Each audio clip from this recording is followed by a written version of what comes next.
Warning! The following program contains sarcasm, political incorrectness, unfiltered opinions, and occasional facts that might make your HR department faint. Viewer discretion or backbone is advised. If you believe CNN is objective journalism, or that Washington spending money fixes problems, you might want to switch back to PBS now. For everyone else, welcome home. This is Data Dissonance, where we pour a strong cup of truth and chase it with laughter. Here we are again, America. The government's closed, the shelves are half empty, and the media's pretending to be shocked that a billionaire in a red tie won't play along. 30-plus days into the longest shutdown on record, and President Trump says he won't be extorted, which is DC code for, I'm not paying ransom for your bad ideas. Meanwhile, the same politicians screaming about compassion are cashing full paychecks. The FBI's top brass is flying private, and everyday Americans are told to stay patient. Yeah, patience, that famous renewable resource we ran out of in 2020. Tonight, we're unpacking the three-ring circus, the extortion standoff, the snap strain that's got families stretching meals like origami, and the jet-set justice scandal that proves even furloughs can't ground hypocrisy. So grab your coffee, preferably the kind roasted in a free country, and let's dive in. Because when Washington shuts down, Data Dissonance powers up. All right, folks, time to bring in the crew before I start shouting into the void alone. First up, our resident flamethrower and unofficial spokesman for caffeine-fueled patriotism, Brian. The man treats political arguments like CrossFit. Loud, sweaty, and somehow still inspiring. Next, balancing out the testosterone storm, our voice of reason, logic, and perpetual eye roll. Rachel. She's here to remind us that compromise isn't a dirty word, even if Congress treats it like one. Then there's Daniel, our conspiracy conductor. The only guy I know who could turn a toaster malfunction into a deep state op. His corkboard's got more red string than a Hobby Lobby clearance sale. And rounding us out, Skylar, our progressive lightning rod and Green Party gladiator. She's here to prove that you can care about the planet and still survive this show without a therapy bill. Together, they're the chaos ensemble known as the Data Dissonance panel. And tonight, we're starting where Washington left off, in gridlock. So here's the headline. The government shutdown is now on day 34, and Trump says he won't be extorted. Which, translated from political to plain English, means he's not going to let Democrats trade border funding and spending sanity for free healthcare for illegals and foreign aid boondoggles. Honestly, it's the first time in years a president's used the word no in a sentence without a lobbyist attached. But of course, the left's acting like he shut down the country just to mess with their brunch plans.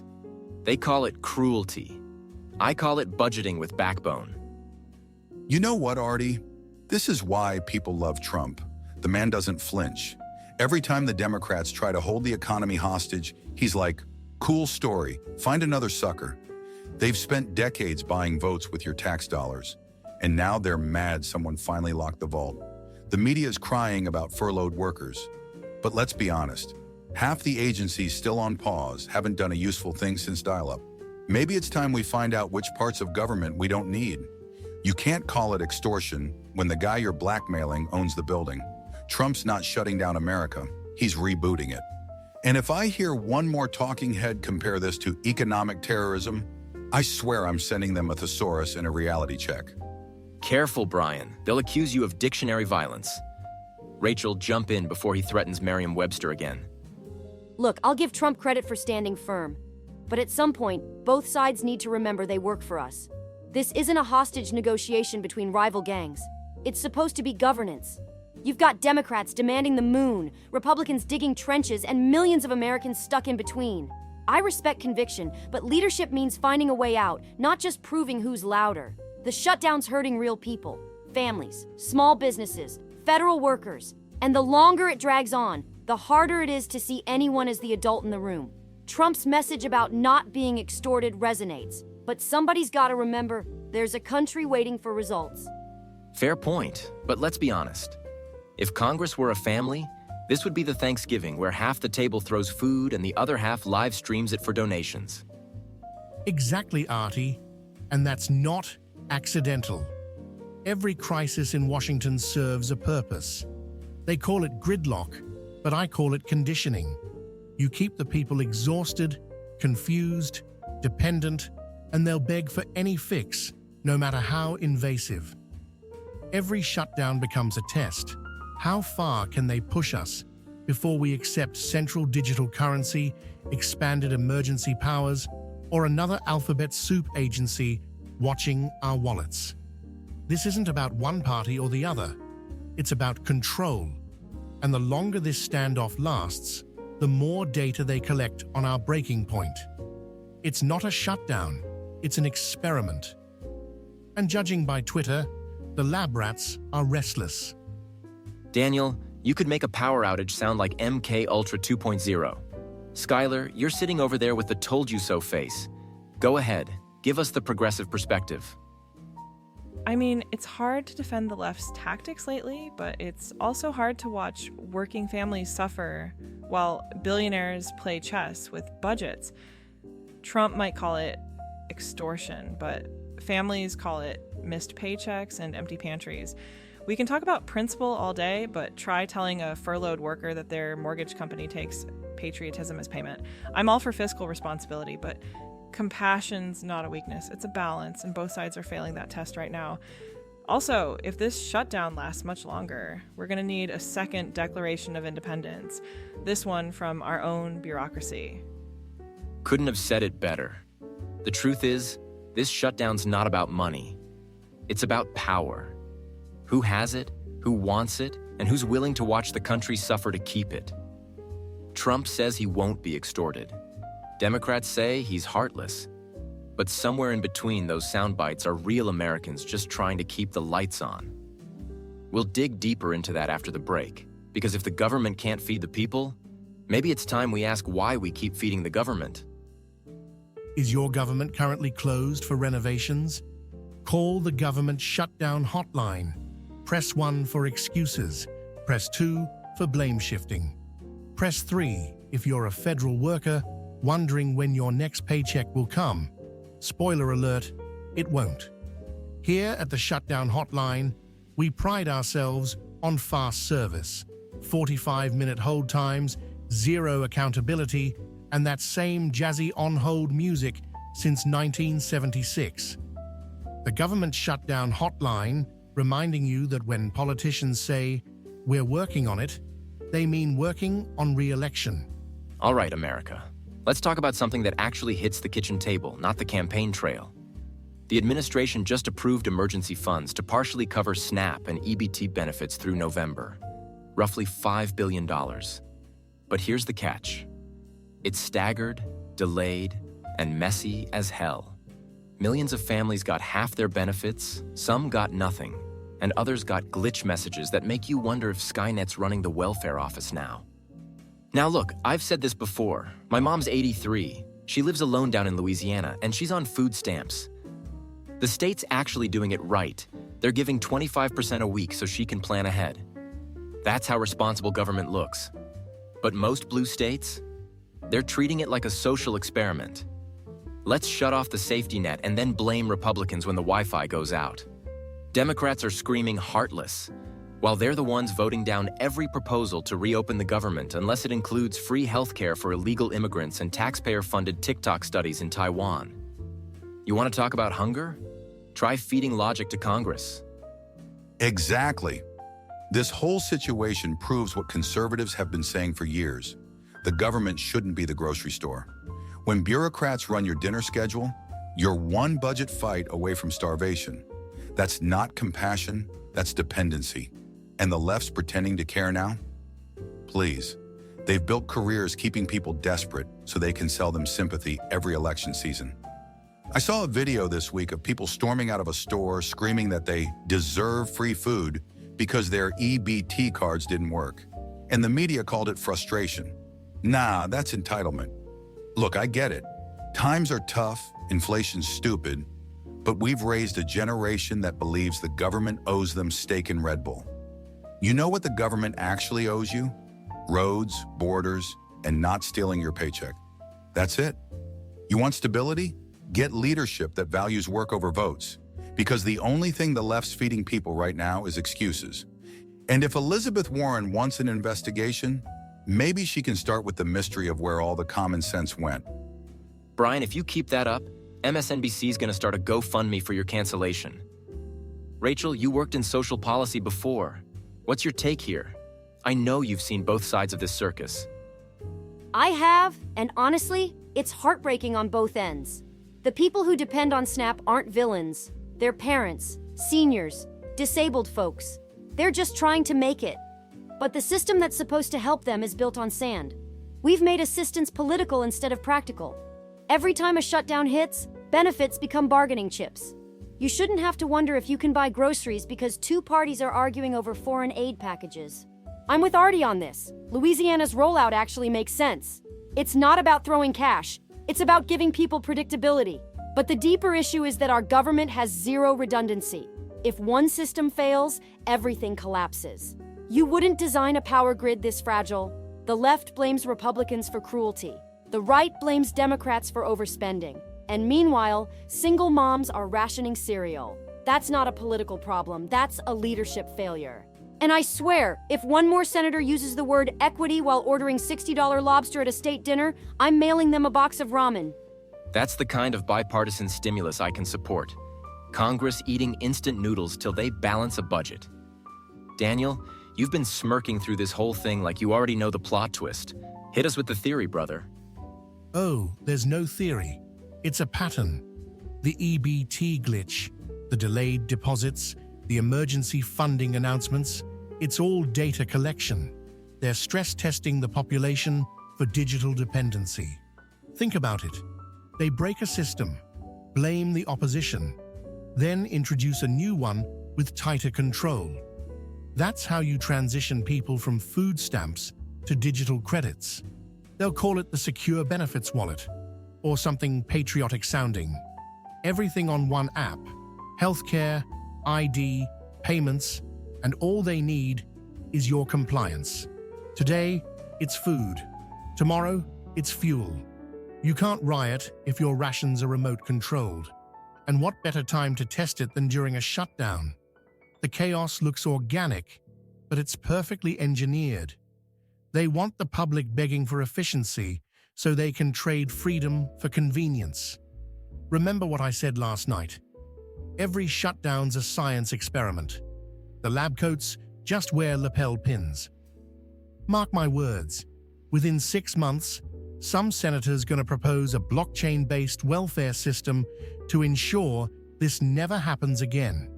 Translation: welcome to financial surveillance with a flag sticker. Good Lord, Daniel. Every time you talk, I feel like I need to unplug my fridge. Skylar's sitting over there shaking her head. Let's see if she can talk us down from the ledge. Yeah, I'm not gonna lie, Daniel's paranoia makes more sense every year, but here's what's really happening. America's addicted to political theater, and the poor are always the props.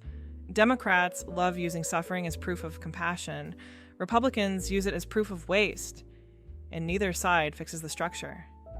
The SNAP program's been broken for decades. It's underfunded, outdated, and constantly politicized. I'm a progressive, yeah, but I'll be honest, even I'm tired of hearing billion-dollar slogans like "Build Back Better" while people are waiting in line for peanut butter. We can afford another jet for the FBI, but not a consistent meal plan for seniors. That's not about ideology, that's greed wearing a flag pin. If we actually cared about fiscal health, we'd reform welfare with dignity instead of drama, and give people work pathways, community credits, local agriculture support. But nobody wants to fix it. They just want to fundraise off it. And that's why America's starving spiritually as much as it is physically. Also, I swear, if one more talking head says food insecurity instead of just admitting people are hungry, I'm launching my own party called Common Sense United. You know what, Skylar? That's actually the most bipartisan thing said on this show all week. The SNAP strain isn't just about groceries. It's about dependency, dignity, and deception. The system's designed to fail so politicians can keep rescuing it. And you're right. Both sides have fingerprints on this mess. My mom's rationing her benefits, veterans are cutting coupons, and the people who caused it are holding press conferences about empathy. We don't need empathy. We need efficiency. If a small state like Louisiana can figure out weekly rollouts, DC can too. They just don't want to. Crisis is good for business. So yeah, maybe the machines are watching, maybe they're not. But I know this. The people are. And the longer Washington treats hunger like a political prop, the louder this country's going to roar. Because you can ignore complaints, but you can't ignore an empty stomach. That sound? That's America growling back. All right, folks, let's grab a refill before Daniel starts explaining how the toaster's spying on us. When we come back, an FBI jet scandal so ridiculous it makes Hunter's laptop look like Sesame Street. Tired of waiting on those pesky government systems to decide if you get to eat today? Come on down to EBT Express Grocery. Here at EBT Express, we don't need your balance. We just guess. You might get a steak, or you might get a pamphlet about economic resilience. And if your card doesn't work, no worries. Our store security team will help you express yourself all the way to county jail. Every purchase comes with a free side of outrage and a participation ribbon that says, "I survived the system." EBT Express, because who needs stability when you've got stimulus? EBT Express, we're probably open. Before we jump into our next circus act, aka the FBI, let's talk about something that won't betray you. Data and Dissonance coffee. The High Lakes light roast for those mornings when you still think America can be fixed. The Rock Creek medium roast for the Patriots fighting through another news cycle without breaking something.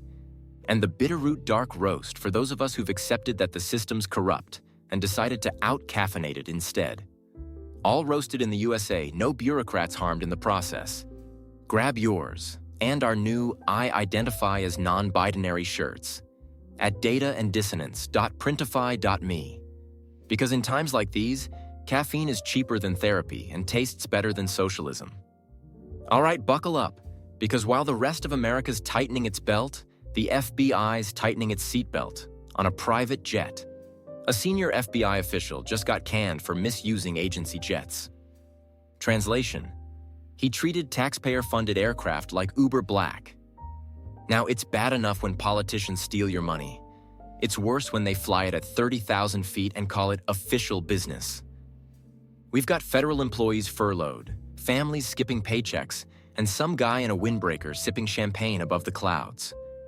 Only in DC do you get fired for ethics violations and still land a consulting gig.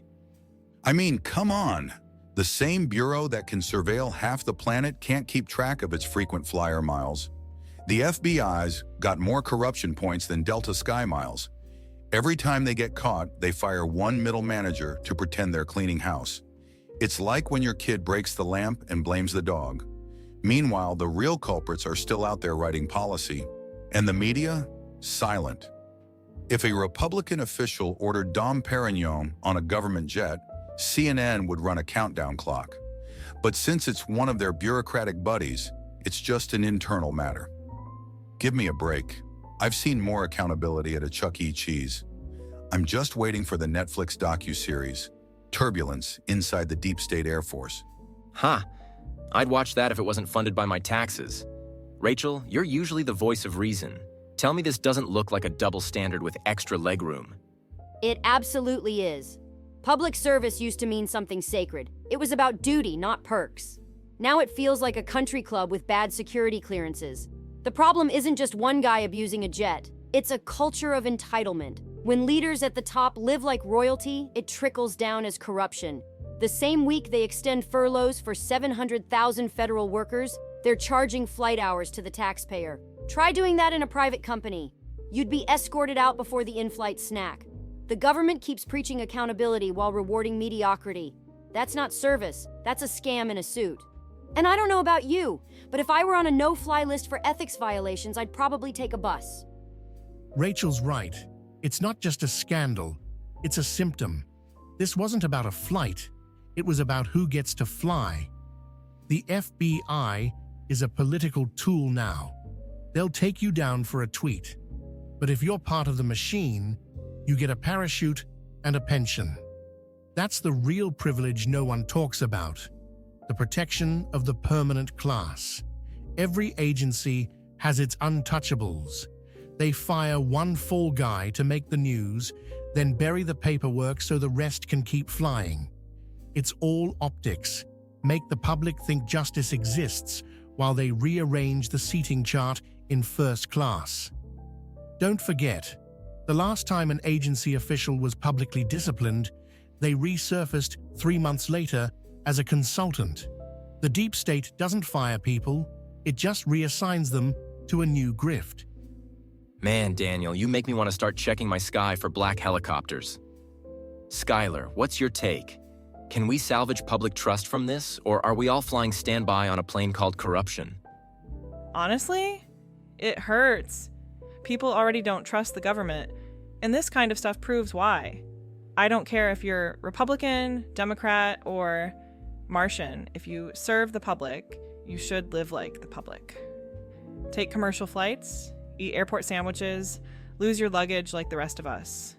This constant disconnect between power and reality is why America's fed up. We need accountability that hurts the people in charge, not just the intern who booked the ticket. And honestly, if the FBI really wants to earn back trust, maybe stop rating grandmas for Facebook posts and start rating your own expense reports. Couldn't agree more. The FBI can track a text from Baghdad to Boston, but somehow misses a $20,000 jet tab. That's not incompetence, it's arrogance. The agency that claims to be above politics just proved it's also above the law. And every time they do this, they don't just lose credibility, they rob the country of trust. So here's the new rule. If you fly on the taxpayer's dime, you land in front of the taxpayer's camera. Transparency's a beautiful thing, especially at 30,000 feet. Tonight's final flight is brought to you by FBI Airlines, the only carrier where every passenger's a suspect. Enjoy complimentary champagne, taxpayer-funded jet fuel, and our signature first-class ethics violations. Our pilots are highly trained, mostly in plausible deniability, and our flight attendants will be happy to raid your home while you're in the air. At FBI Airlines, we don't just take you places, we take your privacy too. FBI Airlines. Because regular corruption just doesn't get the mileage. All right, folks, deep breath. We've covered a lot tonight. The longest government shutdown in history, Americans rationing groceries like it's wartime, and the FBI proving once again that justice flies first class. Somewhere in there, there's a headline about hope. But you've got to dig for it. You know, every time I walk into this studio, I tell myself not to get desensitized, not to treat this circus like background noise. But man, it's getting harder. We've got a media that normalizes dysfunction, politicians who rehearse empathy, and agencies that mistake corruption for culture. And yet, here we are, still laughing, still talking, still trying to make sense of the mess. That's the part that matters. We started this show because America stopped having honest conversations. Everyone picked a side, nobody picked up a shovel. But nights like this remind me that disagreement isn't division. It's the proof we're still free enough to argue. If you can debate without deleting each other, you're already doing more for this country than half of Congress. So before we close this out, let's go around the table. Brian, you're first. Try not to break the mic this time, all right? All right. I'll keep my volume at Patriot, not Thunder. But man, this week lit me up. You've got a government acting like a spoiled kid in timeout, and a media treating it like the end of civilization because Trump won't bend the knee. The left calls it cruelty. I call it clarity. It's the first time in decades someone told DC, you can't spend what you don't have. Here's what hits me though. Regular people are still the ones carrying the load. You've got truckers hauling across state lines during a shutdown, soldiers showing up for duty without pay, small businesses staying open while the government takes a paid vacation. That's the America I love, the one that doesn't need permission to keep going. We don't need more empathy speeches, we need results. You want compassion? Fix the damn system. You want progress? Stop funding chaos. Trump's not the problem, he's the mirror. And a lot of people in Washington don't like what they see. But the rest of us, we're wide awake now. And that's the real revolution. Everyday Americans realizing they've been paying the bill for a party they weren't invited to. That ends when we decide it does. And for the record, Daniel, if the government ever rolls out that digital credit program you keep warning about, I'm buying all my groceries in ammo and jerky. Brian prepping for the barter economy, America's most patriotic prepper. All right, Rachel, your turn. Bring us back to Earth before Daniel starts Googling AI toaster revolt. Thanks, Artie. And honestly, I think that's what this country needs. More balance, less noise. We've forgotten that leadership isn't about volume, it's about vision. What frustrates me most about everything we've talked about tonight is how predictable it's become. A shutdown hits, people panic, politicians perform, and nothing changes. It's all theater. Meanwhile, families are living the consequences. We keep hearing about compassion from the same people who weaponize suffering. Republicans blame Democrats, Democrats blame Republicans, and regular folks end up footing the bill. Again. The system isn't broken. It's perfectly rigged for political profit. But here's what gives me hope. People are starting to see it. Americans are tired, but they're paying attention now. That's where real change starts. When the audience stops clapping for the act and starts demanding a new play. I don't care what side you're on. If you're honest, you know we deserve better. Better leadership, better priorities, better character. I still believe in that kind of America, and I think that's what keeps me here every week. Not because it's easy, but because it's worth it. See, that's what I love about Rachel. She's the calm in the storm, like a therapist for a dysfunctional nation. Daniel, you're up, man. Conspiracies, corruption, chaos. What's tonight's big takeaway? Oh, where do I start? We've got bureaucrats treating shutdowns like halftime shows, the FBI turning taxpayer jets into Uber flights, and a Congress that's basically a revolving door of narcissists. But you know what? That's not even the scary part. The scary part is how numb we've become to it. They don't even hide the corruption anymore because they know outrage doesn't last longer than a news cycle. Every crisis is engineered to make you surrender something: money, privacy, freedom. They break the system on purpose, then offer you a digital leash as the solution. And people line up for it because comfort is addictive. I'm not saying everything's a conspiracy, but I'm saying the coincidences are starting to look coordinated. But here's the upside. Once you see the pattern, you can't unsee it. You start living differently, thinking differently. You start questioning the script. And when enough people stop reading from their assigned lines, the play ends. That's what this show does. It breaks the script. We're not supposed to be this honest. We're not supposed to laugh at their lies. But we do. And that's how we win. One uncomfortable truth at a time. Also, for the record, Brian, if the world goes cashless, I'm trading ammo for solar panels. I like my revolutions renewable. Renewable revolutions, that's going on a t-shirt. All right, Skylar, last but never least. You've been quiet through most of this chaos, which usually means you're about to drop a truth bomb of your own. You know me too well, Artie. I've been listening, and honestly, I think everyone's right in their own way. Brian's right that we've lost accountability. Rachel's right that we've lost empathy. Daniel's right that the corruption's systemic. And you, Artie, you're right that people are still the heartbeat under all the noise. Here's what I see. A country trying to remember itself.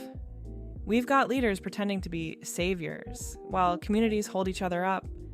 We've got neighbors sharing groceries, veterans volunteering, churches stepping in where the state steps back. That's the real America. The system's broken, yeah, but the soul isn't. I lean progressive, sure, but I also believe in personal responsibility. You can't fix poverty by printing money, and you can't fix greed by taxing good people into the ground. What we can do is rebuild trust, rebuild unity, not the fake kind they sell in campaign ads, the real kind where you disagree with someone but still show up for them when it matters. So yeah, Washington's on fire, but America's still standing. And as long as we can sit at this table, argue, laugh, and still call each other friends, there's hope. That's what I believe in. And if I ever run for office, don't quote any of this. I've got too much dirt from this show. You know, Skylar, that right there might be the truest thing said all night. That the soul of America isn't gone. It's just buried under bad management. Every night we sit here and roast the madness, but the reason we do it is because we care. Because somewhere out there, there's a truck driver listening on the night shift who still believes this country's worth saving. There's a mom trying to feed her kids on rationed benefits who still believes tomorrow can be better. There's a veteran in a motel room scrolling through the news thinking, this isn't the America I fought for, and tuning in to hear that he's not alone. That's who this show's for. Yeah, the government's broken, the system's corrupt, and the elites are detached. But the people are unbreakable. You can't cancel grit. You can't censor faith. You can't silence a nation built on rebellion. So tonight, if you're frustrated, tired, or ready to give up, don't. Remember this. Every great American comeback starts with chaos. We've been here before. We survived worse.